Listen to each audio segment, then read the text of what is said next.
back on the Zero Hour. I'm your host, Richard RJ Eskow. I've been reading my next guest's writing for many years. Chris Hedges is an author. He is a journalist. He has covered wars and conflict in the United States and around the world. He's the author of a number of books. He was on the program some years ago discussing one of his earlier books, but we're here now to talk about his latest book, which I have here in digital form. It is entitled Our Class, and the subtitle, which I just asked him about and blanked on again. I'm sorry, Chris. First of all, welcome to the program. And what's the subtitle again? Trauma and Transformation in an American Prison. So the book is, which I just finished reading, is an account of your time teaching, and I would suppose you might say being taught by prisoners in the American penal system. And I wanted to introduce this segment, Chris, by pointing out to my listeners that the American criminal justice system imprisons nearly 2.3 million people in this country in 1,833 state prisons, 110 federal prisons, and a number of others. Now, 2.3 million people, Chris, that's more than the populations of, New Mexico or Nebraska or Idaho, West Virginia, Hawaii. It's more than the populations of Alaska, the District of Columbia, Vermont, and Wyoming put together. So it really is, in a sense, what the population we're talking about. I mean, you got to know people, individuals within it very well, but the population we're talking about really is, it's a nation within a nation, isn't it, in a certain sense?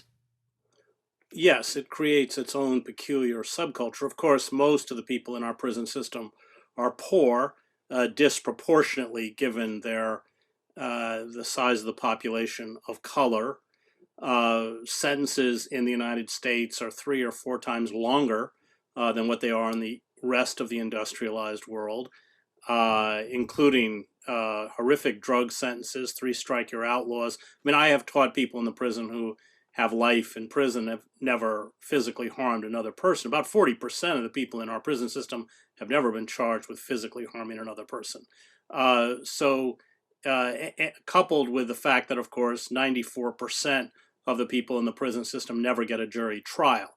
They are coerced into taking a plea deal, and the students that I teach with the longest sentences are the ones who insisted on a jury trial.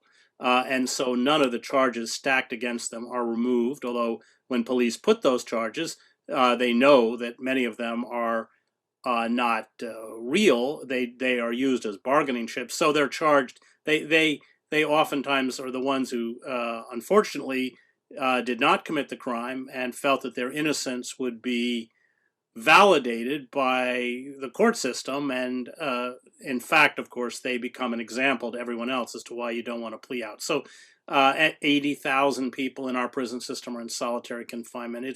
It's a horrific. I write in the book that it's probably the civil rights issue of our age, and both Democrats and Republicans are responsible for the explosion of the prison population, which began in particular under the Clinton administration, the 1994 Omnibus Crime Bill, which militarized our police, and by the end of the Clinton administration nearly doubled our prison population. And Joe Biden, by the way, was instrumental in pushing all that through in the Senate. And I think one of the authors you quote in the book describes the two-party system in terms of its functioning with prisons as a kind of an escalating, almost Cold War competition to see which could outdo the other in incarcerating the most people. And I don't remember the exact quote, but that's the gist of it, right? Yeah. I mean, well, it was really a conscious decision on the part of the Democrats, led by Clinton in the 1990s, to, in their words, take back the law and order issue. And so they were going to outlaw and order the Republicans, and they did in large part. But the consequences of that for hundreds of thousands of Americans, probably millions of Americans and their families, was indefensible. And one of the things that comes across vividly in your book, and we'll get more into the structure of what you and the prisoners did together. But one of the things that comes across so visibly, your experiences in prison were in bringing recovery meetings in to prison, and it's a viscerally frightening experience for those of us who have not been exposed to that world in other ways, based on privilege, background, and so on. And I think one of the things you convey is in the book, in the writing of it, in the prose, is that visceral fear is often, if not usually, as real for the prisoners themselves as it is for a teacher like you coming in or a speaker like me coming in. That the fact is, this is a brutal and humane and terrifying experience for everyone that crosses the border of this nation within a nation. Fair? Is that fair? I wouldn't say that the professors I teach through Rutgers experience that kind of visceral fear. We're often, especially when the program began, we weren't well treated by the corrections officers who don't like the program. Many of them don't like the program. It's free college education. They didn't get free college education. But yeah, prisons, American prisons are deeply violent places with draconian forms of punishment. I mentioned solitary confinement, but then there's, they call them the ninjas. These are the special squads in Kevlar vests and knee pads and helmets, arrayed with all sorts of stun guns and pepper spray. So yeah, it's a place where you cannot be vulnerable and to express your emotions, especially your grief or any kind of empathy. I mean, this becomes very dangerous because it's a very predatory environment where the weak are preyed upon. So yes, and it does have its own, others have written about it, but its own subculture, its own language, its own code, it is a culture, uh, of itself. It is its own peculiar culture.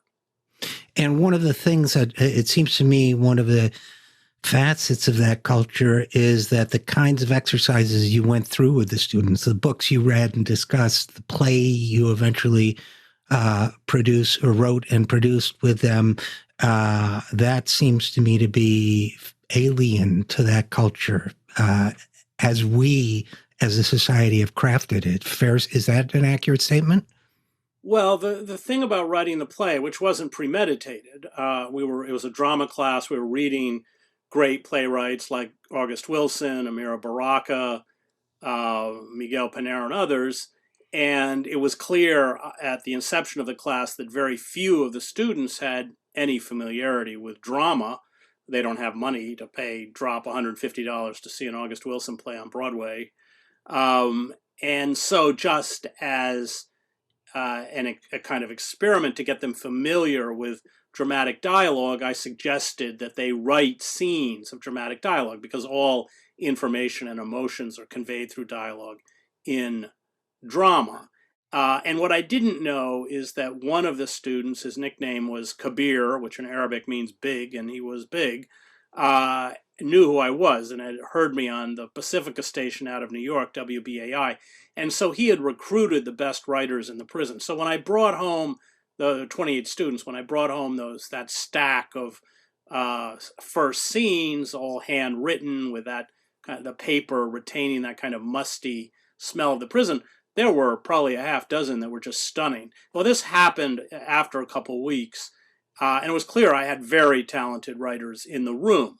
I showed them to my wife, a graduate of Juilliard, a professional actor, and at that point made this really impulsive decision to help them write a play. And I was writing a book myself. I dropped it. I added another class each week, and I kind of served as the editor or the glue that put their writing together. But the talent in the room was, and eventually we, of course, finished the play, and then it was performed, in 2018 in the theater in Trenton, New Jersey, the Passage Theater, sold out audiences every night, and then was later published by Haymarket. But when you stumbled into that process, people were writing from their gut, writing from their own trauma, writing from their own experiences of suffering and deprivation and poverty and humiliation and grief, and so that process ripped down these prison walls, that these kind of emotional walls that you build in prison that protect them, and so it turned that classroom into a very special place where, and they're big guys, a lot of them. They call it the 400 Club. It means they all bench over 400 pounds, and they would get up, prison tattoos, holding these scenes that they had written, their hands shaking, tears welling up in their eyes. And that opened up a process where they were sharing things about their lives that they'd never shared before, often over decades, sometimes with people that they had known for decades. And so it quickly became a hyper charged, emotionally charged place. But again, all of that was inadvertent. It wasn't premeditated. Chris Hedges, were you ever concerned that, the emotional exoskeletons or carapaces that they had to develop to survive in prison, that by breaking through them, they might become vulnerable when they left class, that they might be open in ways they weren't before? Well, it was interesting because the class bonded together, and now it's years later. Those bonds are still there. I've met many of the students when they got out of prison. I maintain a relationship with them. I know their families, but it really became a kind of collective. And when they stepped outside of the classroom, there was a relationship that everyone within that class had that, for the most part, they didn't have with anyone else in the prison. It was interesting when they read. They really. In some cases, they couldn't get up and read what they wrote. It was just too painful. But when they did read in front of the class, and they would sometimes complain that I was spending too much time on August Wilson's Fences or something, and we were going to run out of time at the end of the class for everyone to read their scenes. But there was a complete silence when people read. They would stand in front of the class when they read, and then everyone would applaud. It was quite moving.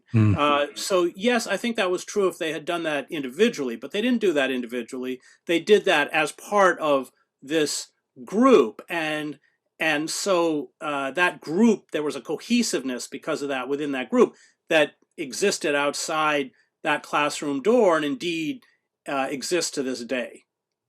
And, Chris Hedges, those of us who read you on a regular basis or see you on television or whatever, I was honestly a little surprised when this book came out to realize that, it's almost as if you'd been existing on two levels at once, from at least how it seems from the outside. And since you very much take a very first-person approach with this, was there any sense of dissonance in your own life or in your own psyche about the fact that you were having these intense emotional experiences in a physically intense and intimate space, while at the same time writing a lot about this kind of broader global issues or national financial issues or whatever? Do you get what I'm driving at? Was there any... But I would say I've gone back and forth. I mean, my first book, War is the Force That Gives Us Meaning, was written totally from my gut. I mean, there were days, this was about the culture of war that I experienced for 20 years as a war correspondent, and there were days I couldn't write. I just sat there and wept. My book, Losing Moses on the Freeway, again, often delves into, that's a book on the 10 Commandments, and I use each one of the commandments to look at a particular trauma or experience in the lives of the people I write about, including myself. So it's not completely unknown to my writing, but yes, you're right. Most of my writing tends to be more cerebral, perhaps, more analytical, but the emotion is often there. So I did a book, Days of Destruction, Days of Revolt, with a great cartoonist, Joe Sacco. This was written out of the poorest pockets of America, Pine Ridge, South Dakota, it's the Lakota Reservation, where the average life expectancy of a male is 48. That is the lowest in the Western Hemisphere outside of Haiti. We wrote out of the agricultural fields in Florida with undocumented workers. We, in fact, interviewed workers who at night were chained up inside trucks. And if they were told that if they reported the abuse to authorities, their families would be killed back in Honduras or Guatemala. Camden, we wrote out. So when you're in those environments, you'd have to have a heart of stone not to be moved. So I think that, here I think it's more. You're right that it's more transparent. The emotional connection and the I think I think it's always there in the writing. But I think in this particular book, like War is a Force that Gives Us Meaning, the book is kind of driven by these emotional experiences rather than perhaps intellectual analysis. So, and the book, Chris, is also, it seems to me, in that personal experience you describe is driven a lot by your own theological training, by your own, as you write in the book, most of the prisoners you work with, they're probably, have adopted Islam, but you speak Arabic, you yourself are an ordained minister, and yet it seems as if they, in the end, may have been ministering to you more than you were ministering to them. That you had already shed yourself, if you ever had it, of any kind of savior complex before you walked in. But it seems to me, perhaps, I don't mean to presume, you tell me, but it seems to me that maybe you found even more than you expected by going through this process with them. Well, I had spent 7 years in the Middle East. I was the Middle East bureau chief for the New York Times. I have a great respect for Islam. Most of my students are Muslim. I'm not trying to bring them to Jesus. But at the same time, yes, I graduated from seminary. I grew up in the church. My father was a minister.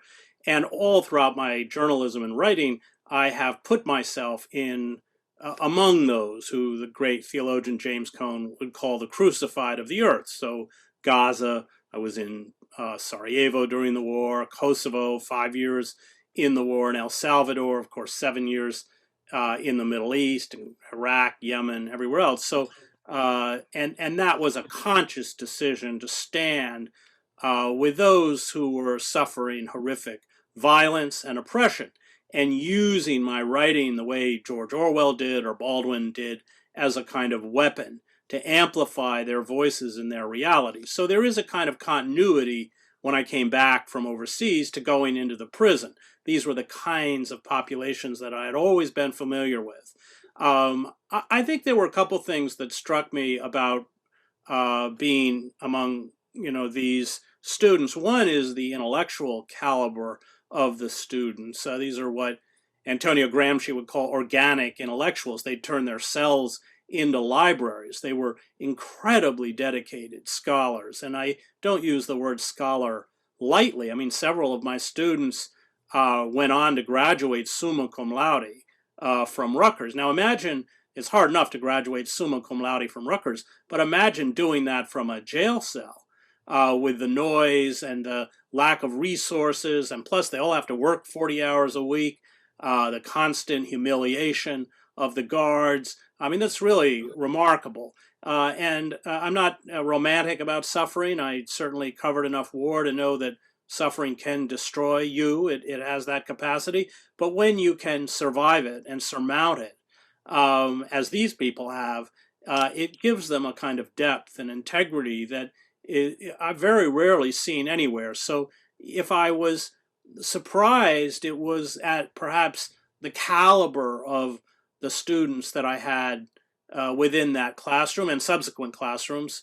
And I've taught at Princeton, I've taught at Columbia, NYU, University of Toronto, and these students are as gifted intellectually. They just never had a chance. I think the difference is there's a kind of real world understanding of white supremacy, capitalism, neoliberalism, the failed judicial system, so that discussions in a classroom like that in the prison begin at a much higher level. than they do at some of these elite universities where people tend to come out of very privileged positions and, of course, are seeking to become part of the 1%.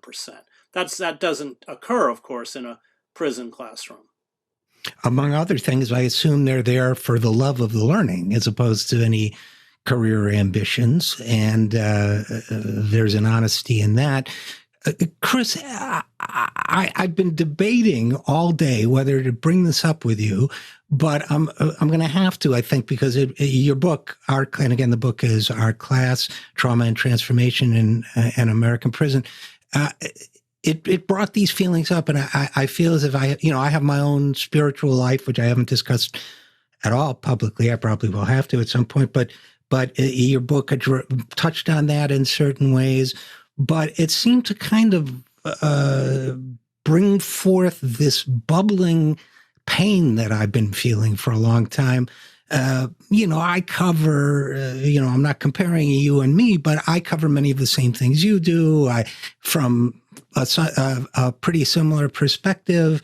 And even though, especially since COVID, I haven't been exposed face to face to much human misery, it's this constant kind of droning white noise of the anguish that's out there all around us. I can go for months dealing with it just fine, recognizing it's there between the economic numbers and so on, but accepting it. And then there are times when it just gets me. And I felt reading your book, it came out. It had been about to just get me. It got to me. And I can't help but bring that up because I felt it so strongly. And I don't know if that makes any sense to you in the context of either the creation of this book or how you see it. Well, I learned a long time ago that you can't allow oppression to become an abstraction. So that's about knowledge of oppression without relationships to the oppressed. Because at that point, the despair can overwhelm you. But when you, as I did, spend months of your life in Gaza and you develop relationships with Palestinians, and Gaza is the world's largest open-air prison, and those relationships become real, then it engenders a kind of anger at the injustice that's been carried out against these people that you care about, which is certainly true in the prison. You can't walk out of that prison and not be angry. If you're not, you don't have a heart. And so I think that anger, and there's anger, I draw a line between anger and hate. Anger over injustice, anger at what is done to human beings who you admire and respect and care for, propels you forward. And I think that's why you never want to turn the oppressed into an abstraction. You always want to keep those relationships. Augustine said, hope has two beautiful daughters, anger and courage. Anger at the way things are, and courage to see that they don't remain the way they are. So those relationships, and I talk about them at the end of the book, are in many ways what keep me going. And people speak about hope, and I'm often criticized for being very bleak. But I tell a story in the book about one of my students. Both his parents had died. He's an orphan living in an abandoned house at the age of 12 on the streets of Camden, New Jersey, per capita, the poorest city in America, and usually per capita the most dangerous. He's nabbed. He's 90 pounds. He's grabbed by 3 Camden City police detectives, brought in. He's functionally illiterate, forced to sign a confession for a crime he did not commit. He goes to trial. Remember, he's a child. He's 14, for a murder and a rape. He hears what's read in the confession. He attempts to protest. He's sentenced as an adult and found guilty, and he's not eligible to go before a parole board until he's 70 years old.